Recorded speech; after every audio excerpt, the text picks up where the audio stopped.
Beliau masih pasif bahasa Aceh, jangan khawatir adik-adik semuanya, beliau nanti boleh bertanya. Kemudian saya berterima kasih sekali kepada ini yang hadir di sini, Pak Tengku. Ini adalah satu ruangan penuh, ini adalah mahasiswa baru yang tahun ini masuk, mungkin yang semester 3, semester 5, semester 7 mungkin tidak cukup ruangan kita. Ini ada bergabung 2 kampus di Losbawe dan kampus di Biren. Dan kita juga ada yang dari Dayah, Misbahul Dulam Aziziyah Merdu juga insya Allah akan bergabung dengan kita. Jadi Pak Amir, ini kita juga bekerja sama dengan dayah-dayah yang ada di Aceh. Artinya kita ada mahasiswa di sana karena ada permintaan para wali santri, kalau bisa anak-anak di dayah ini jangan 4 tahun keluar, tapi harus bertambah lagi 4 tahun lagi, itu harus ada kuliah di pesantren. Jadi kita masuk ke sana, ada beberapa dayah yang kita masukin, sambutannya sangat baik dan bagus, terutama dari santri di sana saja juga cukup bagus. Baik, selanjutnya saya persilakan Bapak Amir. Ini S1-nya beliau dari IPB, S2-nya juga dari IPB, S3-nya dari UNJ Jakarta. Dan profesinya, sebelumnya jabatan beliau adalah profesi beliau adalah lecturer, tutor, asesor, trainer, motivator, konsultan. Home base-nya Prodi Magister Manajemen Pasca Sarjana Universitas Ibnu Khaldun UIK Bogor. Jabatan tenaga ahli di P2 SDM IPB. Yang kedua, asesor kompetensi BNSP, LSP, MSDM unggul Persada. Yang ketiga, Kepala Pusat Studi SDM UIK Bogor. Yang keempat, Kepala UPT Jurnal dan Publikasi Ilmiah PPS UIK. Yang kelima, Founder Pumping Human Research Institute.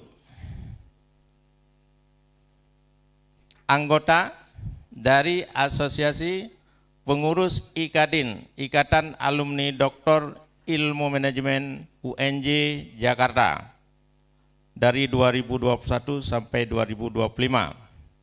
Himpunan Peneliti Indonesia, asesor MSDM unggul, Asosiasi Dosen Indonesia ADI, Asosiasi Ilmuwan Manajemen Indonesia AIMI, Forum Manajemen Indonesia FMI. Bapak Amir ini dalam disertasinya, kalau saya tidak salah atau mungkin di klarifikasi nanti oleh beliau sendiri, beliau dalam menulis disertasi kalau nggak salah mengambil dari surah Ibrahim ayat 24.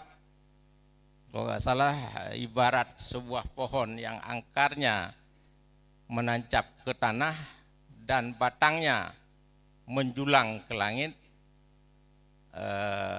dan seterusnya. Mungkin Bapak Amir Tengku Ramli yang akan menjelaskan nanti kepada kita sesuai dengan tema generasi milenial, generasi beretika.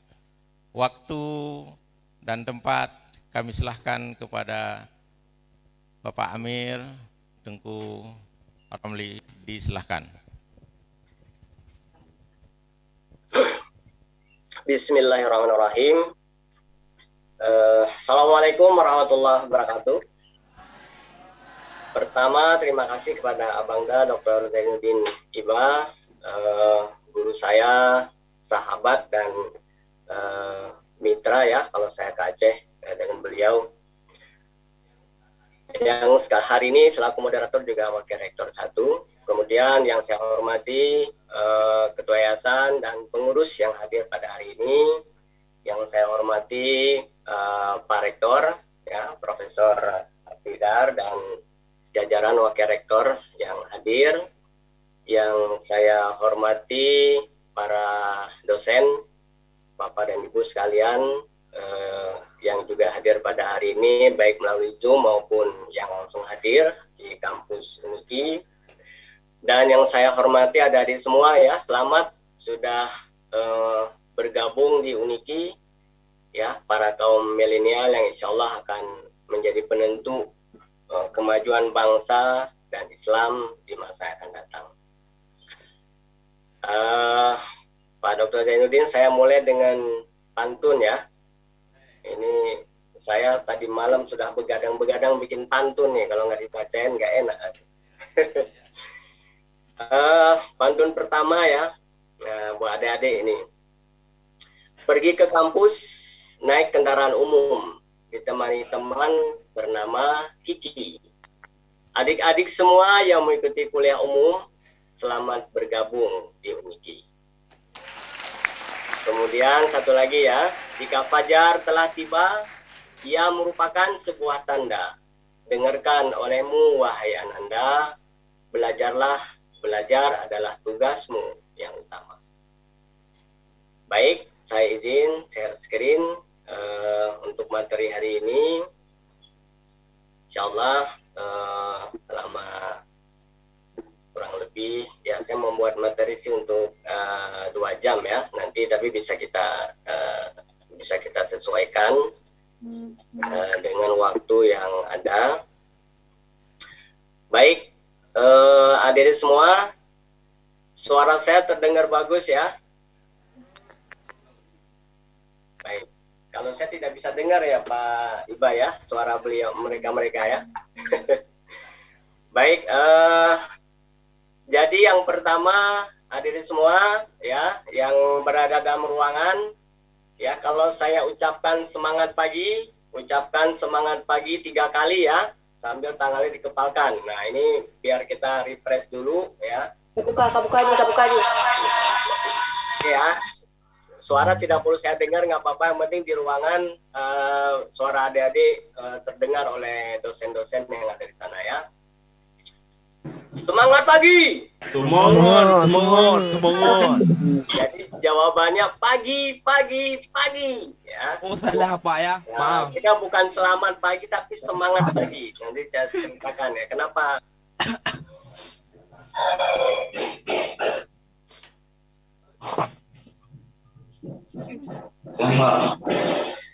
Jadi Roro ini.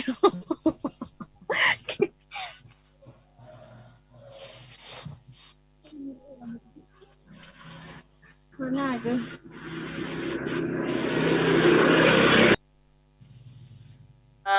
Ya, tadi ke mute sebenarnya oleh host ya. Sekarang jelas ya suara saya? Pak Dr. Iba, suara saya terdengar jelas?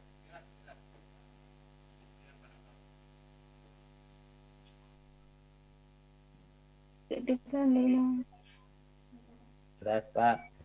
Jelas Pak. Oke. Ya. Ya.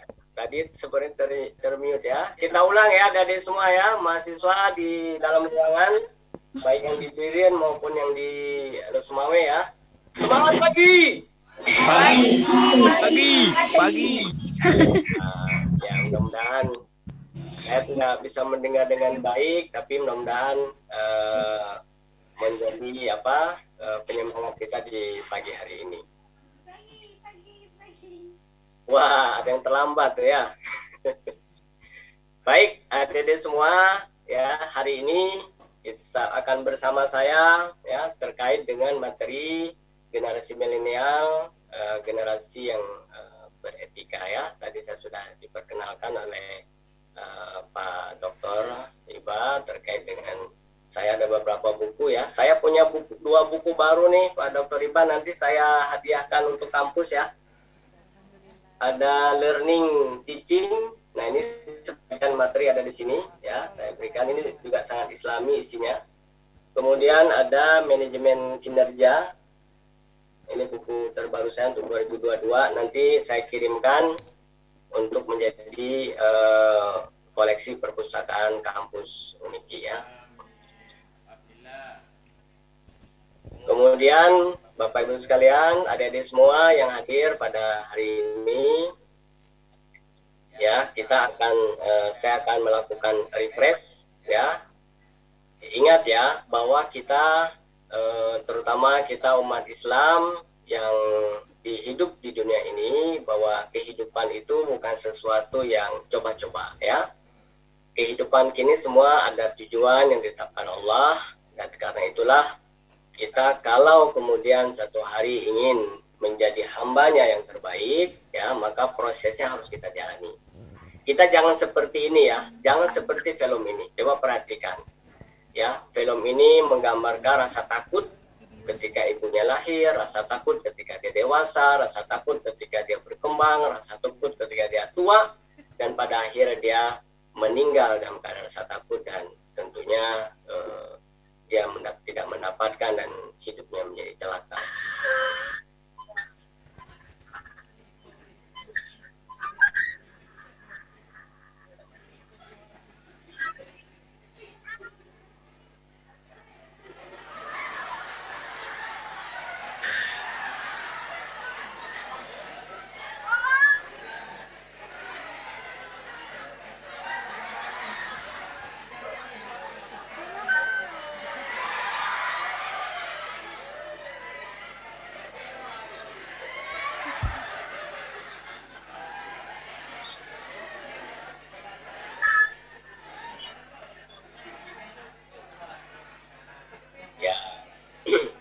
Berharap kita semua tidaklah menjalani kehidupan seperti itu, termasuk ini adalah dekade adik-adik semua masuk kuliah, dekade dalam usia rentan studi ya. Jadi hilangkan rasa takut ya, bangun keyakinan dalam hidup kita bahwa tidak ada satu pihak pun adik-adik berada di Uniki ini tanpa campur tangan Allah.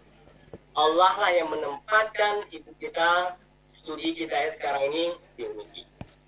Pertama, mulai langkah kamu semua, adik-adik semua, adinda semua, dengan tidak merasa khawatir, tidak ada penyesalan, tidak ada jika maka, tidak ada keraguan-raguan, bahwa tidak ada satu orang pun yang berhak ya menentukan diri saya di Uniki kecuali Allah.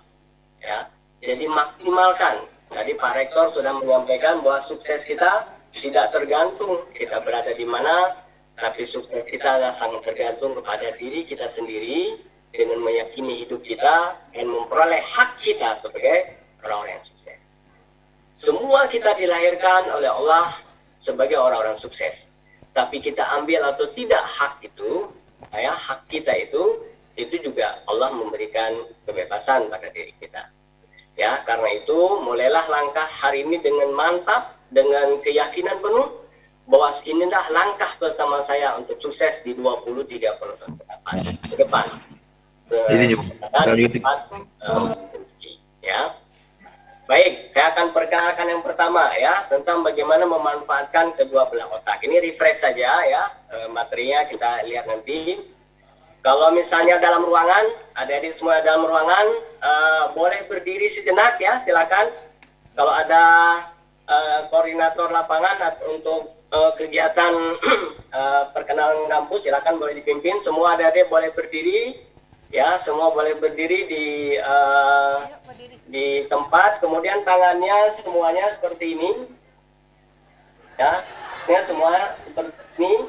Perhatikan tangan saya. Ya, kemudian digabungkan. Nah, digabungkan ya. Semua jelas ya.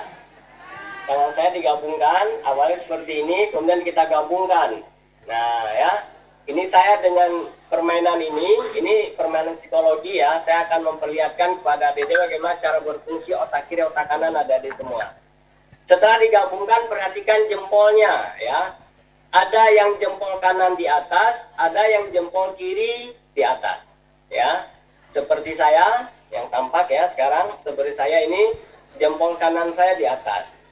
Nah, jempol saya kanan saya di atas. Kalau jempol kanan saya sudah di atas, saya untuk mencoba ke kiri itu susah, nggak bisa ya, karena itu refleks ya, kerja refleks ya. Saya mencoba beberapa kali, tetap saja jempol kanan saya di atas. Oke, saya akan menjelaskan perbedaannya. Silakan adik-adik semua bisa duduk kembali ya. Saya akan jelaskan. Nah, perhatikan ya. Orang-orang yang jempol kanan di atas, penelitiannya menemukan bahwa orang-orang yang jempol kanan di atas ini adalah orang-orang yang dia disebut dengan orang yang normal. Orang normal artinya adalah ya, cara kerja otak kiri dia dengan otak kanannya itu sinergis dengan gerakan matanya ya, gerakan matanya. Jadi kalau dia menggerakkan matanya ke kanan, artinya yang berfungsi adalah sisi otak kanannya. Kalau dia menggerakkan matanya ke kiri, yang berfungsi otak kirinya. Nah, ini adalah temuan Gustav Jung ya, psikolog dari Jerman. Kalau misalnya yang kiri di atas, seperti apa? Kalau yang jempol kiri di atas, manusia-manusia yang luar biasa ya. Mungkin Gustav Jung nggak tahu ya, kalau di Indonesia memang ada juga sekolah luar biasa ya, sehingga diberi nama sekolah orang luar biasa. Orang luar biasa itu artinya adalah dia tidak memenuhi kriteria normal secara umum yang didominasi oleh 80-90% manusia dunia. Jadi kalau orang yang jempol kiri di atas, kalau dia memfungsikan otak kiri, dia meliriknya ke kanan. Kalau dia memfungsikan otak kanan, dia meliriknya ke kiri. Itu perbedaan di situ. Nah, perhatikan slide ini, fungsi otak kiri, otak kanan. Jadi kalau belajar matematik, otak kiri atau otak kanan? Otak kiri ya. Jadi kalau belajar matematik terkait dengan angka, terkait dengan hafalan, terkait dengan tata bahasa, terkait dengan pengguna logika, aktifkan otak kiri agar optimal. Kalau sulit mengaktifkan otak kiri, apa yang kita lakukan tadi? Dengan cara melirikkan matanya yang buat yang jempol kanan di atas agak mengarah ke kiri. Kalau dia orang visual, biasanya kirinya ke atas. Kalau dia auditori, kirinya mendatar. Kalau dia orang visual, kirinya ke bawah.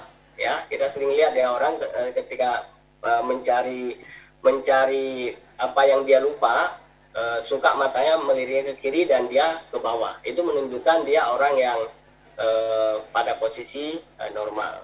Ya, jadi yang lain adalah temuannya Prof. Andi Hakim Nasution almarhum yang dari IPB, orang ini ya, guru besar fisika, bahwa untuk mengaktifkan otak kiri otak kanan juga bisa digunakan dengan gerakan tangan atau kaki ya, dan bersilang.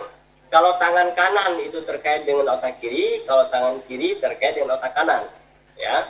Makanya kalau adik-adik semua latihan brain gym misalnya, atau sekolah Robert Power ya, bagaimana untuk menimbulkan inovasi, kreativitas. Nah, biasanya itu diajarkan ya, kalau buat yang normal tadi, dia mengetuk-ngetuk jarinya di meja, itu artinya dia sedang mengaktifkan sisi otak kanannya. Kalau dia mengetuk-ngetuk meja di tangan kanannya, itu mengaktifkan otak kiri. Ya, ini menjadi bekal dalam belajar. Ingat ya, kalau menghafal, kalau belajar logika, kalau mengimajinasi, berkreativitas, ya, langsung lihat itu fungsi otak kanan yang mana dan langsung di treatment sebagai bagian dari cara berlatih. Tapi pastikan dulu posisi adik-adik semua, termasuk orang yang tadi jempol kiri atau kanan yang di atas, ya. Nah, latihannya juga sangat sederhana ya, untuk membuat sinergis otak kiri dan otak kanan ya. Karena hidup kita ini aplikasi dari apa yang dikatakan Pak Rektor tadi adalah orang sukses mampu dia memberdayakan kedua otak kiri otak kanannya. Nah, kalau dalam teori pumping yang disampaikan oleh Dr. Iba tadi, otak akhirnya mensinergiskan antara panca indera, otak dan hati. Ya, tetapi dari sisi otaknya adalah kita bisa mensinergiskan antara otak kiri otak kanan. Itu biasa permainan sederhana. Ya, banyak permainannya ya. Saya beri yang mudah sekarang ini. Misalnya gini, jempol tangan kirinya coba angkat jempolnya begini. Ya. Kemudian angkat kelingking untuk tangan kanan. Pak, seperti ini. Yang versi Doraemon ada, Pak? Ya. Pak, emangnya saya otak. Baik. Bisa terdengar ya, Dede ya? Nah, coba.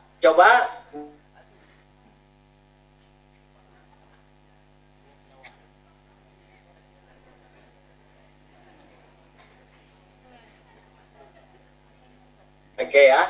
Untuk adik-adik boleh sambil beri, angkat tangan kirinya dengan jempol, angkat tangan kanan dengan kelingking. Nah, ini caranya adalah untuk membuat kerja otak kiri otak kanan kita bisa sinergi ya. Dan biasanya stimulusnya dengan mendengarkan irama musik. Kita coba ya, praktekkan begini nih. Satu, ya, kemudian bergantian. Yang tadi jempol, yang tadi kelingking jadi jempol, yang jempol jadi kelingking, ya. Nah, begini ya. Semakin bisa cepat itu semakin bagus, ya. Karena perintah otak kiri otak kanannya berjalan baik. Coba kita praktekkan ya. Coba kita praktekkan. Jempol, ya. 1, 2, 1, 2, 1, 2, 1, 2, 1, 2. Ya. Tolong, saya tidak bisa mengawasi, tapi coba ya adik-adik ya. Praktekkan antara jempol kiri, jempol kanannya bisa bergantian. Ya, ini akan membuat sinergi otak kiri otak kanannya akan berjalan dengan baik nanti ya. Banyak model yang lain yang bisa kita untuk membuat. Saya susah nih berimajinasi. Nah, itu latihannya bisa dilakukan dengan cara yang sederhana ya. Oke, itu refresh saja. Kita coba sekarang masuk ya ke generasi milenial. Apa sih generasi milenial ya? Ini sebenarnya sebutan generasi milenialnya adalah istilah yang kalian lahir itu zaman abad milenium gitu loh ya. Karena dalam hitungan 1000-an tahun maka mulai dari tahun sekitar 80-an sampai tahun 2000-an itu disebut dengan abad milenium. Orang-orang yang lahir pada rentang ini disebutlah kaum milenial. Nah, orang-orang lahir di seperti ini sebenarnya ditandai oleh perkembangan teknologi yang sangat baik ya. Dulu zaman generasi saya mungkin kita belum tahu itu yang namanya HP ya. Ketika saya sekolah di SMA, saya kan sekolah di Jakarta ya, artinya pasti Jakarta itu sumber perkembangan teknologi yang bagus. Tapi saya belum mengenal. Kita masih menggunakan handphone, telepon, yaitu telepon umum ya, atau ada handphone yang sifatnya kita gunakan itu masih sangat besar handphonenya ya, mereknya ya sekarang sudah berkembang lagi besar sekali handphonenya, dan kadang-kadang hanya bisa satu arah. Ada juga yang namanya disebut pager ya dulu ya. Nah, jadi di era kalian itu kemudian berkembang teknologi yang sangat luar biasa ya. Nah, ini antara kaum milenial dengan kaum Z ya, sebenarnya ketika perkembangan yang sangat dahsyat itu dibagi lagi generasi itu menjadi generasi yang disebut generasi Z. Tapi pada intinya sebenarnya antara milenial dengan Z ini itu tidak jauh berbeda. Coba kita lihat ya pengertian milenial dalam bentuk sebuah video. Saya kira ini sangat bagus video yang dikeluarkan oleh Metro TV ya, terkait bagaimana fungsi atau kaum milenial ya. Kita coba akan lihat videonya agar sebelum saya jelaskan lebih jauh agar adik-adik bisa semua bisa paham ya apa sih yang disebut dengan kaum milenial itu ya. Bisa terlihat ya. Milenial itulah sebutan bagi generasi yang lahir pada tahun 1980 sampai tahun 2000-an atau dengan kata generasi muda yang hidup pada zaman sekarang. Nah, ternyata mereka mempunyai ciri-ciri yang sangat khas. Seperti apa ya? Yang pertama, milenial punya kaitan yang sangat erat dengan internet. Bahkan semua keputusan yang mereka ambil semuanya berdasarkan informasi dari internet. Contohnya untuk membeli barang dan jasa, mereka sekarang lebih percaya dengan review dan juga rating daripada melihat iklan. Kesulitan untuk mereka yang menunda untuk berkeluarga, punya anak maupun punya rumah, yaitu milenial. Nah, mereka ini rela menunda itu semua agar bisa ngobrol, traveling, maupun gaya hidup yang lainnya. Makanya sekarang kita jarang melihat milenial yang ingin menikah dengan usia di bawah 20 tahun.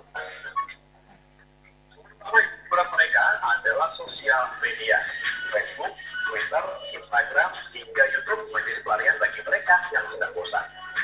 Gaya hidup mereka juga sekarang sudah mulai bergeser dari owning atau memiliki menjadi sharing atau berbagi. Musik salah satunya. Kalau dulu mereka mengoleksi CD ataupun kaset, sekarang mereka lebih memilih untuk mendengarkan musik dari aplikasi streaming seperti Joox atau Spotify.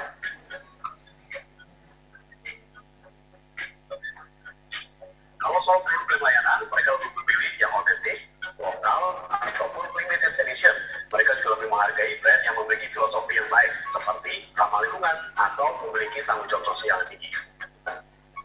Soal pekerjaan, milenial nggak suka bekerja di perusahaan yang konvensional dan kuno. Mereka ingin bekerja di perusahaan yang menurut mereka keren, misalnya startup. Mereka juga ingin suasana kerja yang santai dan juga egaliter.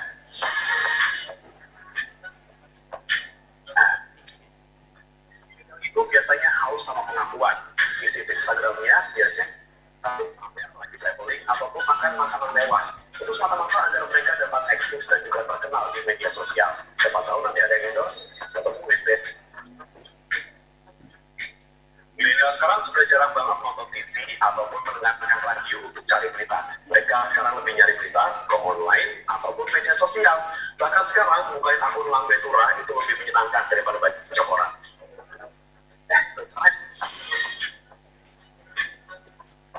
Itulah karakteristik milenial zaman sekarang. Kalau saya sih hampir semuanya cocok. Milenial itulah sebutan bagi generasi yang lahir. Baik. Semoga bisa lebih memperjelas ya tentang sosok kaum milenial yang dipahami sekarang. Jadi kalau kita lihat dari video tersebut, banyak sekali tantangan ya dari yang adik-adik yang harus hadapi, baik yang sifatnya positif dan negatif. Nah, itulah mengapa kemudian ini namanya etika ya. Dengan etika itulah kemudian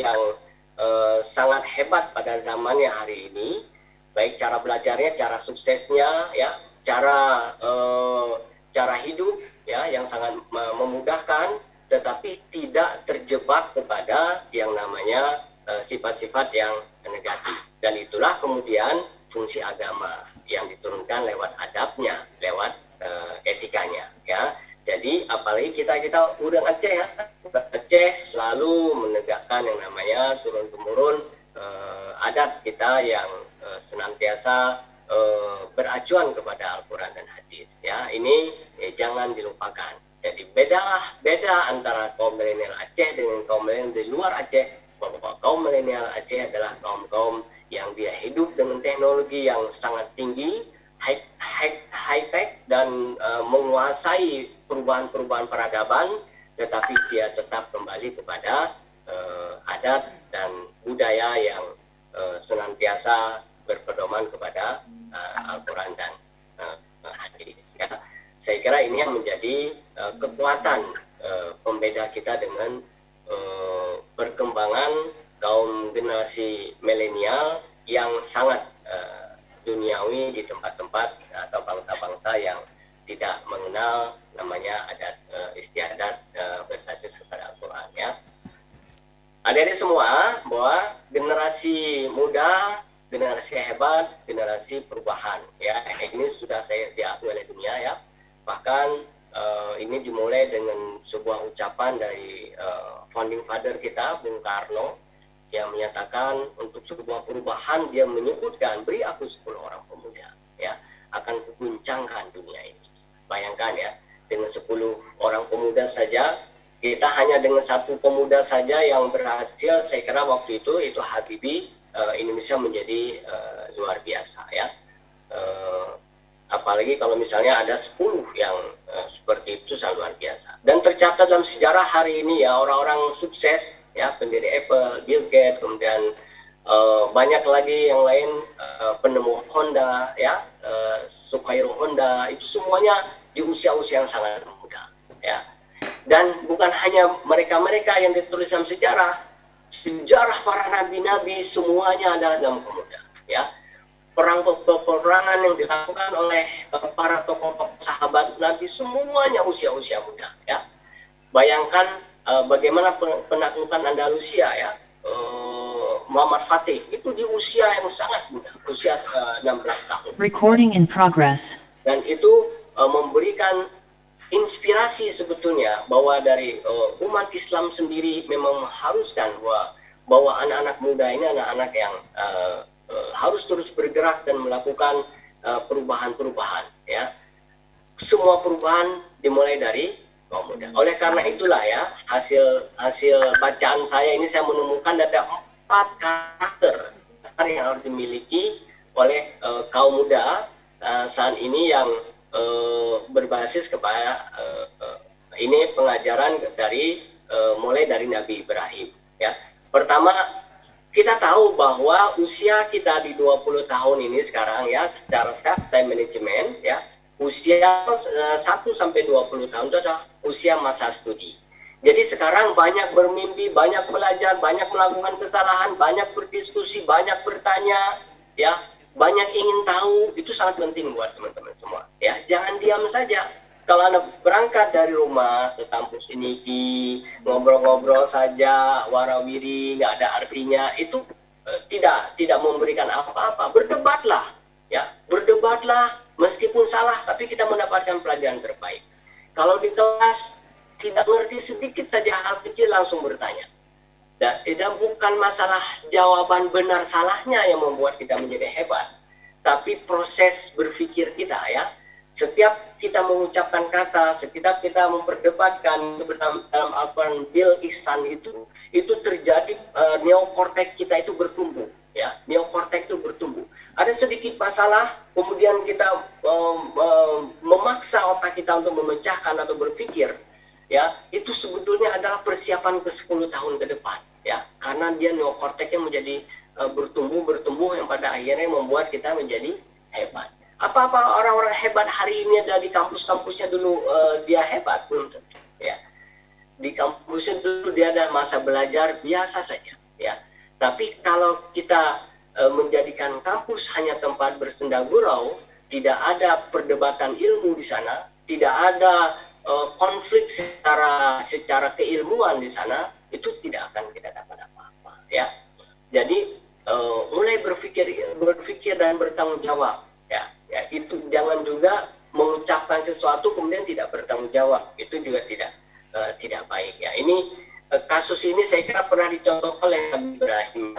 Nanti bisa dibuka nih surat Al-Anbiya ya, ayat 60 surat ke-21 ya. Karakter ini terbentuk, itu Nabi Ibrahim sendiri terbentuk karakter dengan selalu bertanya pada dirinya, kepada malam, kepada bulan, kepada matahari, kepada bintang, kepada patung, kepada apapun dia bertanya, siapa sebenarnya Tuhanku? Ya, sampai kemudian dia mendapatkan jawabannya, dan pada usia mudanya Nabi Ibrahim kemudian terkenal dalam surah Al-Anbiya ini ayat 60 ya, yang menghidupkan logika luar biasanya dan karakternya dengan turun ayat, mereka lain berkata, kami mendengar ada seorang pemuda yang mencela berhala-berhala ini, namanya Ibrahim. Mulailah terkenal Nabi Ibrahim di masa mudanya karena mampu melogikakan bahwa berhala-berhala ini adalah bukan sesuatu yang pantas kita sembah. Ketika dia menghancurkan berhala-berhala yang ada, dia tinggalkan satu berhala yang paling besar, kemudian dia melogikakan kepada kaumnya dan mengatakan berhala paling besar inilah yang sudah menghancurkan berhala-berhala kecil. Mereka tidak percaya. Ketika mereka tidak percaya, itulah kemudian kembali ke hitohnya bahwa para berhala ini adalah tidak berdaya, dia tidak memiliki kemampuan apapun. Nah, itu cara kita melakukan sebuah aktivitas berpikir, ya. Silakan di kampus itu tempat kita mimbar bebas kita untuk terus menjadi dewasa, karena seperti Pak Rektor katakan tadi, kita menjadi hebat adalah karena proses yang kita jalani, bukan karena suguhan-suguhan yang diberikan oleh Bapak Ibu dosen. Hari ini Bapak Ibu dosen adalah mitra kita untuk sukses, sahabat kita untuk sukses. Bukan lagi menjadi orang yang mencecoki kita dengan berbagai, karena sumber belajar hari ini sangat banyak, ya. Mungkin kami para dosen bisa kalah dengan adik-adik semua, tapi sumber belajar itu dimanfaatkan benar atau tidak, itu sangat tergantung kepada adik-adik sendiri, ya. Baik, ini nanti bisa dibaca, ya, sudah saya sampaikan materinya. Kita lihat sekarang langsung kepada, ya, dengan perkembangan seperti itu, bagaimana kita mempersiapkan diri untuk menjadi orang-orang hebat di masa akan datang, yang menguasai teknologi yang luar biasa, tapi tidak terdisruptif, tidak tersedot, tidak terbawa oleh sisi negatifnya, tapi kita mampu menjadi kalau istilah zaman nenek moyang kita adalah menjadi pelaut-pelaut yang ulung, yang bisa menghadapi tantangan yang luar biasa. Dia tetap kokoh berdiri di sandaran kapalnya dengan gagah berani. Ya, hikmah ini bisa kita baca di hikmah para ulama, ya. Saya ambil dua, dan model pembelajaran yang sudah disebutkan oleh Dr. Zainuddin Hibah tadi, yang termaktub di Ibrahim ayat 24-25. Yang pertama, pemikir ulama Islam mengatakan, ya, ini harus dipegang betul ini, bahwa adab itu lebih utama ketimbang ilmu, ya. Menghormati dosen itu lebih utama daripada pengetahuan yang diajarkan, karena begitu kita mendapatkan pengetahuan, energi kita dengan dosen ini guru, pengetahuan itu tidak menjadi pengetahuan kebaikan, ya. Ini hukum, ini bisa hukum law attraction namanya, hukum tarik menarik, bahwa setiap kali orang dosen yang berdiri di depan kelas mengajar kita, dia mengeluarkan energi positif itu akan mengarah kepada yang positif, energi yang negatif itu akan mengarah kepada yang negatif, ya. Kalau kita duduk di kelas dengan rasa kesal kepada seorang dosen yang sedang mengajar, maka kita dapat energi negatifnya. Dan ingat, di SMA kan kita sudah dapat hukum kekekalan energi. Energi tidak bisa diciptakan, tidak bisa dimusnahkan, dia hanya berpindah tempat. Kalau kita sudah menyedot energi negatif, maka semua energi negatif itu nggak akan pernah hilang dalam diri kita. Dia akan mencari kesempatan untuk membuat kita menjadi gagal dalam hidup kita, ya. Karena kalau dalam bahasa agama, energi negatif itu ya setan. Kebencian kita kepada seorang guru itu mengundang pintu-pintu setan untuk menguasai kita. Dia menguasai kita di dalam darah kita, di dalam pikiran kita, urat saraf kita. Begitu ada sedikit masalah, kita sangat mudah terpicu dengan emosi dan amarah, itu karena, ya, energi negatif tadi sudah menumpuk dalam diri kita, ya. Nanti kita lihat lebih banyak yang mendahulukan adab dan ilmu. Jadi inilah kekuatan bangsa yang jaya tahun yang lalu, ya. Karena mengedepankan etika, hubungan anak dengan orang tua, hubungan murid dengan gurunya, hubungan anak-anak dengan yang dewasa, hubungan yang bekerja dengan tuannya, hubungan antara mitra dalam pekerjaannya. Semuanya itu adalah memiliki adab-adab yang sudah dicetuskan oleh Rasulullah 14 abad yang lalu. Ya. Nah, pertama ingin menyampaikan dua hal. Pertama Al-Ghazali, ya perhatikan dalam buku Ihya Ulumuddin, dia menyatakan, Al-Ghazali menyebutkan tentang adab belajar. Ya. Apa yang paling penting? Yang pertama adalah berperilaku sopan dan santun serta memuliakan para pendidik. Bagaimana cara memuliakan pendidik? Ya, kalau kita ketemu di jalan dengan seseorang, dengan seorang dosen, dan dosen sudah melihat kita, jangan pernah lari dari hadapan dosen.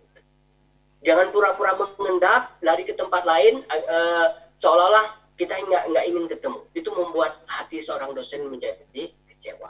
Dia mengeluarkan energi negatif. Energi negatif itu akan masuk kepada diri dia. Ya, hubungan baik, ya, dengan sopan santun, memberi salam, itu yang diajarkan. Ya, jangan kemudian menggosipkannya di belakang. Sopan hubungannya dengan apa? Sopan hubungan dengan perilaku, keseharian. Santun hubungannya dengan bahasa yang kita gunakan. Sopan santun.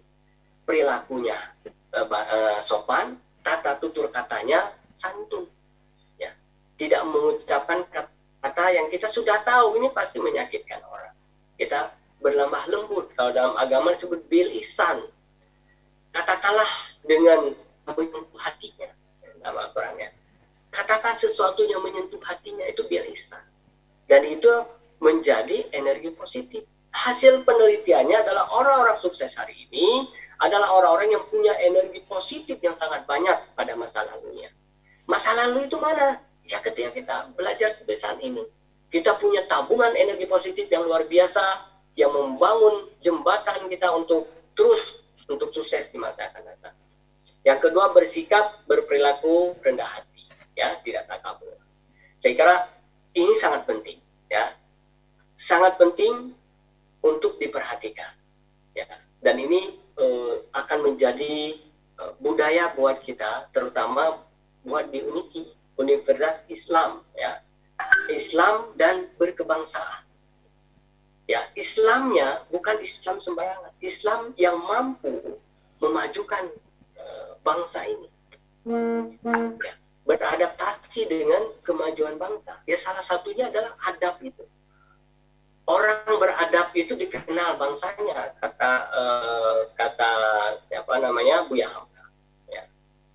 Kepribadianmu menunjukkan siapa dirimu dan bangsamu, kata Buya Hamka. Jadi itu sangat luar biasa. Ya. Kemudian yang kedua, silakan nanti dibaca lebih detail ya.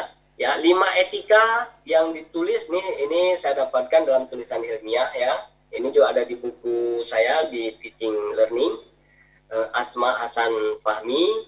Ada 5 kekuatan utama yang menghiasi orang dengan adabnya. Ya, pembelajar hendaknya senantiasa membersihkan hati sebelum menuntut ilmu.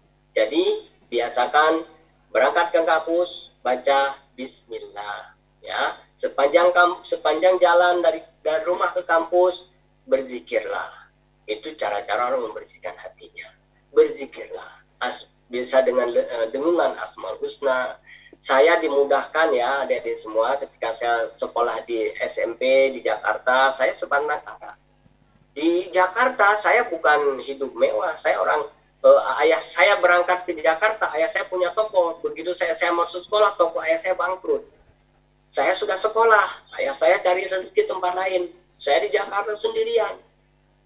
Tapi saya dimudahkan oleh Allah untuk sampai hari ini menjadi memiliki gelar doktor karena kemudahan-kemudahan yang saya dapatkan. Saya hidup di antara orang-orang, di antara anak-anak yang kehidupannya sangat borju, ya. Ya, bayangkan kehidupan Jakarta tapi saya tersisih dari kegiatan-kegiatan buruk mereka dan saya tetap menjadi seorang Amir yang tidak tersentuh oleh gambar porno, tidak tersentuh oleh yang namanya nonton film yang buruk, tidak tersentuh oleh pergaulan-pergaulan dengan minum-minuman. Padahal saya ada di antara mereka. Coba ya, apa yang saya lakukan? Setiap kali saya berangkat dari rumah, ibu saya mengajarkan saya untuk membaca Asmaul Husna, berzikir, sehingga hati ini terlindung. Ya, ada sebongkah daging, apalagi dia baik, maka baiklah dirimu. Ya, sebongkah daging yang menghubungkan engkau dengan nur Allah. Bahwa ilmu itu dihujamkan dalam hati seseorang. Dosen, guru hanya memberikan pengetahuan oleh kepala kita. Pengetahuan itu berubah menjadi ilmu buat kita ketika hati kita ini menjadi hati yang bersih. Ya. Tujuan belajar hendaknya ditujukan menghiasi roh dengan berbagai sifat keutamaannya. Ya. Bahkan ya ini setiap pembelajar wajib menghormati pendidiknya. Tadi sama dengan Al-Ghazali ya. Nah, ini saya kira ini menjadi sangat penting buat kita dalam upaya mendahulukan adab sebenarnya dikatakan oleh para ulama kita tadi. Nah, yang kedua kita membina diri kita sekarang ini dengan mengedepankan adab lewat perumpamaan pohon yang baik ya. Alam tara kaifa zaraballahu masalan kalimatan thayyibah kasajaratin asluha sabitu wa far'uha fis samai. Ya, Quran surat Ibrahim ayat 24. Tidakkah kamu perhatikan bagaimana Allah telah membuat perumpamaan kalimat yang baik seperti pohon yang baik. Ya, akarnya kuat, cabangnya menjulang luas. Setiap musim dia berbuah, buahnya bermanfaat bagi kehidupan manusia. Jadi, perumpamaan ini bisa menjadi contoh cara kita mengembangkan diri, melakukan studi, melakukan pembelajaran sampai kita sukses. Saya yang sudah mendalami ilmu manajemen menemukan bahwa manajemen itu sangat tergantung dari yang namanya fondasi. Ya. Manajemen sukses itu sangat tergantung dari fondasi. Ya.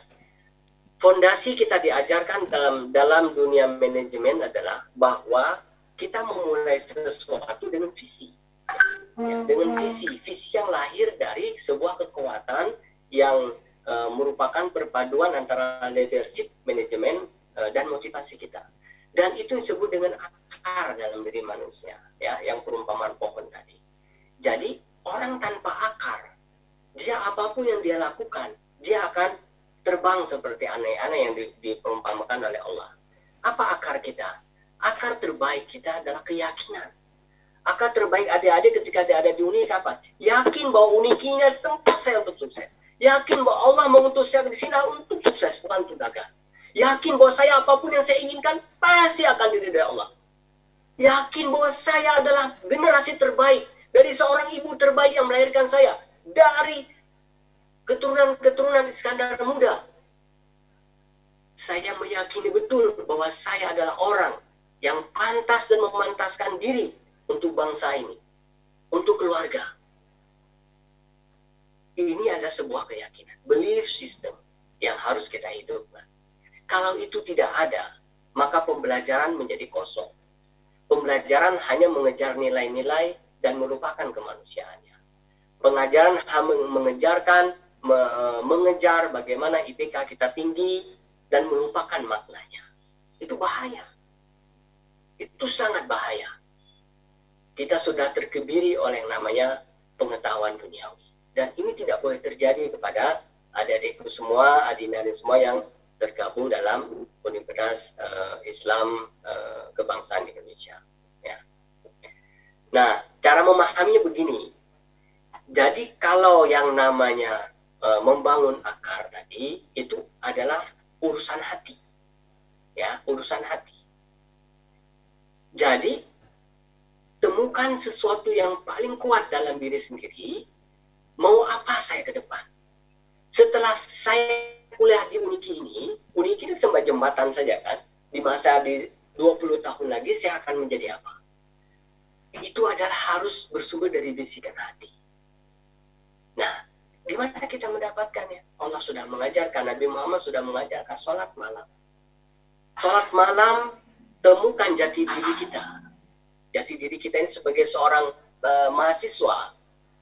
Saya akan menjadi mahasiswa yang akan melakukan perubahan apa di 30 tahun ke depan. Dan itu menjadi sebuah kekuatan keyakinan dalam diri kita. Begitu kita sudah punya itu, yang dalam diri menyebut dengan vision tadi. Vision. Menggunakan langkah-langkah kita menuju apa yang kita inginkan.